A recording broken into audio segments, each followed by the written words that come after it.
Americans have been betrayed. For decades, our national leaders, both Republican and Democrat, have slid into deceptive politics while slowly eroding the truth and benefit of transparency. Members of Congress, think tanks, presidents, cabinet officials, and the media had all benefited from a sort of gentleman's rules about how Washington, D.C. should operate. Donald Trump obliterated those rules and brought a WWE style to Washington. The establishment didn't like it. Remember how many established Republicans opposed Donald Trump in 2016? The list is so long it has its own Wikipedia page and is broken up by category of title. Donald Trump shook up the Republican Party, and many Republicans hated him. Some still do. Most have come around to recognize that the Republican Party has changed. It's now the party of Trump.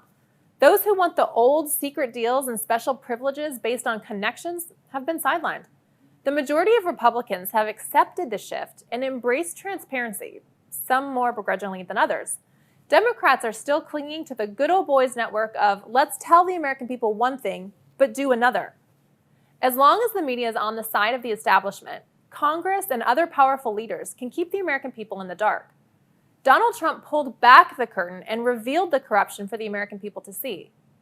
The establishment illegally surveyed candidate Trump's advisors, lied to the court, illegally prosecuted the national security advisor, falsely created the Russia hoax, paid foreign intelligence officers for a fake dossier, cooperated with a Russian subsource, lied to the President of the United States, withheld exculpatory evidence, misused the impeachment process, and the list goes on.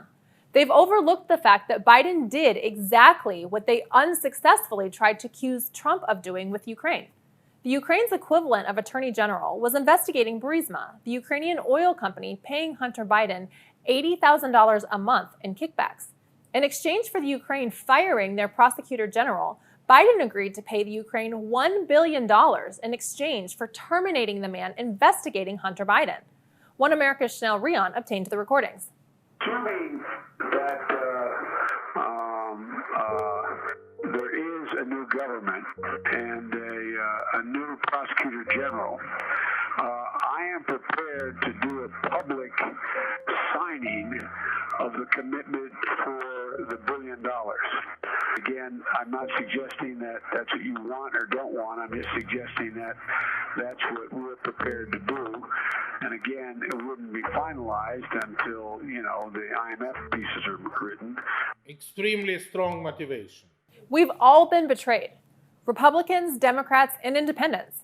Republicans have already been forced to surrender the old way of running D.C. and allow the transparency that Donald Trump brings. Democrats are holding on strong and do not want to let go of getting power through their backdoor deals. For decades, Republicans and Democrats have voluntarily looked the other way at corruption. As long as no one gets hurt, both sides can be a little self-serving. No more. President Trump tweets about it now. Everything is exposed. He doesn't protect Republicans or Democrats. He has no team, takes no prisoners, and easily exposes those he once trusted if he believes they're corrupt.